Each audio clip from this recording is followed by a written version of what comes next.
परमोपकारी पूज्य मुनिषि के चरणों में त्रिवार नमोस्तु नमोस्तु नमोस्तु। महर्षि, मेरे साथ साथ अन्य व्यक्तियों की भी जिज्ञासा ये है कि पूज्य आचार्य श्री जी का जो डोला था उसमें मौली बंधन आदि बंधे हुए थे, जिसको अधिकांश लोगों ने घर में मुख्य द्वार में एवं तिजोरी में बांध दिए हैं। तो महाराज जी, मेरी जिज्ञासा ये है कि कहाँ तक उचित है? ये हमारे शास्त्रों के अनुसार तो उचित नहीं है। कोई भी चीज़ मृत होने के पहले हर चीज़ हमारे लिए मूल्यवान होती है, लेकिन समाधि के बाद जो स्थितियां बनती हैं उन सब स्थितियों को अति मोह में आकर के नहीं रखना चाहिए, नहीं ले जाना चाहिए। उनकी राख आदि को भी ले जाने का प्रयास किया, वो नहीं करना चाहिए, क्योंकि आगम सम्मत नहीं हुए तो उसका क्या किया जाए? उनको विसर्जित कर सकते हैं 9 बार नमोकार मंत्र पढ़ के। नमस्ते महर्षि। अब इसी के साथ अनुभव कथन 5 साल संस्थान में पढ़ा तो उनके कैसे अनुभव विद्यार्थी के रूप में वहाँ पर रहे, ये बताने के लिए आ रहे हैं विद्वाश्री सौरभ जी जैन शास्त्री। आए और आकर के अपने अनुभव गुरुदेव के संक्षिप्त वचनों में अपने अनुभव रखें, वहीं से अपने स्थान से। हाँ, ठीक।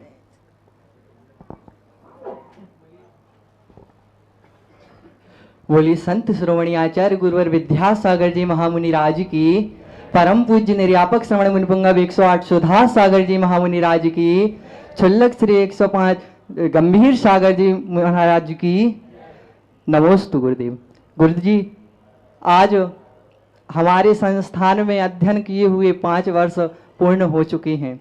मेरे सौभाग्य की हम सभी की बात ये रही, जिस संस्थान के लिए आप सारे तीर्थों की उपमाएं देते हैं, उस संस्थान में हमें पढ़ने को मिला, उस संस्थान में अध्ययन करने को मिला। मेरा दुर्भाग्य ये रहा था कि मैं जब 10वीं क्लास तक पढ़ता था, जहां पर भी उससे पहले मैंने आपका नाम नहीं सुना था, लेकिन जब संस्थान में आया, आपका नाम सुना और प्रथम बार बिजौलिया शिविर में आपके दर्शन किए और आपने जो उपदेश दिया, और जब उस उपदेश से आपके वचनों से प्रभावित होकर मैंने मिथ्यात्व का संपूर्ण जीवन भर त्याग कर दिया था। केवल आपके वचनों से प्रभावित होकर संस्थान में मुझे बहुत कुछ सीखने को मिला। सबसे ज्यादा तो मुझे हमारे संस्थान के अधिष्ठाता जी जय कुमार जी और प्राचार्य अरुण कुमार जी से बहुत कुछ सीखने को मिला। अभी कुछ लोग कह रहे थे दीक्षांत समारोह, संस्थान में विदाई समारोह होता था पहले, लेकिन हमारे प्राचार्य जी व्याकरणाचार्य हैं, उन्होंने कहा ये विदाई समारोह तो हो गया तो फिर भूल जाते हैं जगह को। उन्होंने कहा विदाई नहीं, आप इस विदाई की जगह कृतज्ञता ज्ञापन कीजिए, क्योंकि हम उस संस्थान के प्रति हमेशा कृतज्ञ रहेंगे जीवन पर्यंत, हम उस संस्थान को कभी भूलेंगे नहीं। तो हम लोगों ने जब से संस्थान के प्रति उसके जो उपकार हैं उसको हमने कृतज्ञता ज्ञापन का नाम रख दिया हमारे प्राचार्य अरुण कुमार जी के माध्यम के द्वारा। गुरुजी, संस्थान से हमारे लिए आदरणीय पंडित जो हमारे थे विद्वान ज्येष्ठ बेनाड़ा जी, उनसे अध्ययन करने हमें नहीं मिल पाया, लेकिन हमें हमारे जो अधिष्ठाता जी हैं आदरणीय अधिष्ठाता जय कुमार जी, उन्होंने हमें बहुत अध्ययन कराया, विशेषकर संस्कृत का।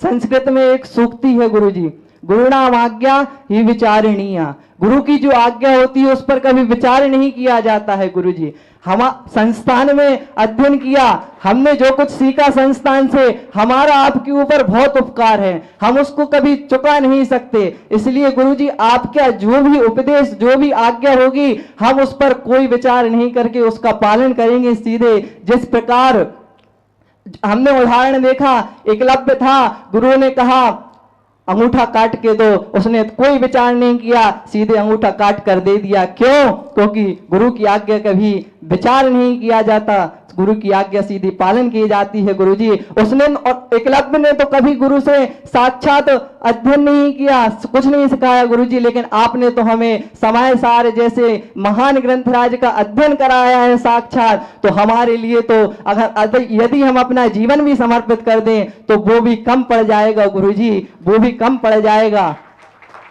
इसलिए गुरुजी आज हम जहां भी जाते हैं तो आज हम अपना सीना तान कर बोलते हैं कि हमारे गुरु सुधा सागर जी के हम चेले हैं। इसलिए गुरु सुधा सागर जी के हैं चेले, भीड़ में भी रहते अकेले, पालते नहीं कोई झमेले, जहां भी जाते हैं वहां लग जाता है मेला, क्योंकि हमें गुरु सुधा सागर जी के चेले,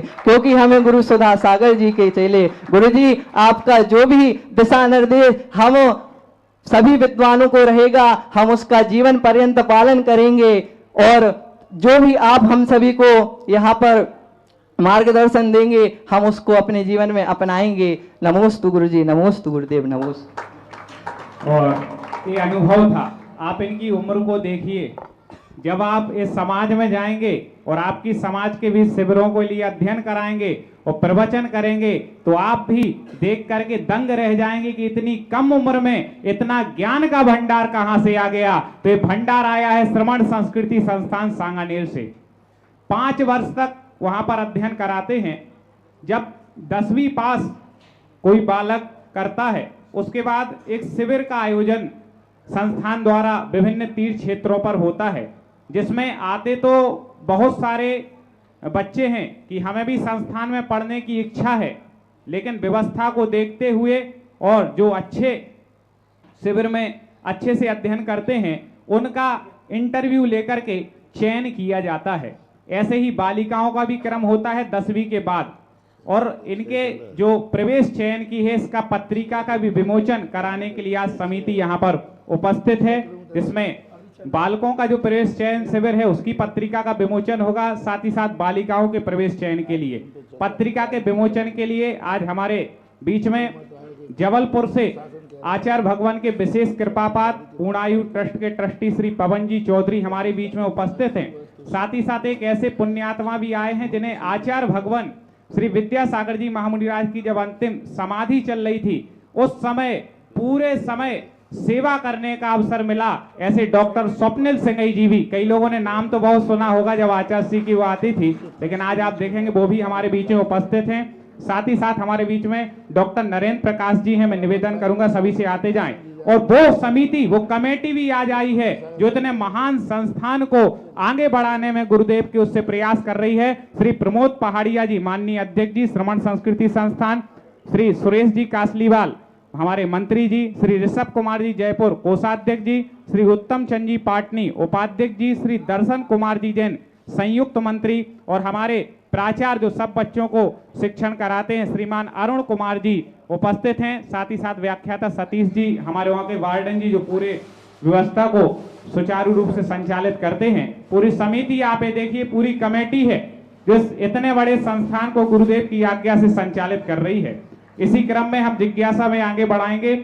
पंडित श्री अभिषेक जी शास्त्री अपनी जिज्ञासा गुरुदेव के समक्ष रखेंगे। आपको बता दें जानकारी कि शिविर कहां पर लगेगा, अब इसे पत्रिका में दिया है, फिर भी जानकारी दे दें कि 2 मई से लेकर के 5 मई 2024 तक श्री दिगंबर जैन श्रमण संस्कृति संस्थान गौशाला परिसर पिछोर रोड खनिया दाना में बालकों के शिविर का आयोजन किया जाएगा, जिसमें जो 10वीं पास कर चुके हैं ऐसे सभी बच्चे वहां पर जा सकते हैं, शिविर में भाग ले सकते हैं। बालिकाएं जो शास्त्री बनने की इच्छुक हैं 3 मई से 6 मई तक उनके लिए प्रवेश चयन शिविर श्री दिगंबर जैन अतिशय तीर्थ क्षेत्र गोलाकोट खनिया धानम शिवपुरी में आयोजन होगा। आप सांगानेर संस्थान संपर्क करें, अपनी बालिकाओं को या बालकों को जो भी अध्ययन कराना चाहते हो संस्थान में वह भिजवा सकते हैं। जिज्ञासा करें पंडित अभिषेक जी। पूज्य गुरुदेव के चरणों में बारंबार नमोस्तु। पूज्य श्री मेरी जिज्ञासा ये है कि जब कर्णानियोग भाग 3 का जब हम अध्ययन करते हैं तो उसमें जिज्ञासा आती है कि जो मान स्तंभ में 7 प्रतिमाएं विराजमान होती है वो किस प्रकार विराजमान होती है, उनका क्रम किस प्रकार रहता है? 7 प्रतिमाओं के संबंध में कई बार प्रश्न आया, 8 होना चाहिए, लेकिन ऐसा मानते हैं कि क्योंकि मंदिर के सामने मान स्तंभ होता है इसलिए ऊपर की मूर्तियां तो 4 यथावत विराजमान कर दी जाती हैं। नीचे की जो मूर्तियां होती हैं उन मूर्तियों में एक मूर्तियों को जो भगवान के सम्मुख बैठती है दिया जाता है, शेष तीनों तरफ मूर्तियां विराजमान की जाती हैं। हालांकि त्रिलोक पंडितकार ने 8 मूर्तियों का उल्लेख किया, 4 ऊपर और 4 नीचे। कुछ आचार्यों ने एक मूर्ति कम की है, वो मूल में जो बैठती हैं उनमें से मंदिर की तरफ वाली मूर्ति को निषेध कर देते हैं, क्योंकि उसके दर्शन करते समय किसी एक को पीठ पड़ती है, इसलिए उसको जो भगवान के सम्मुख होती है उसको गौण कर देते हैं।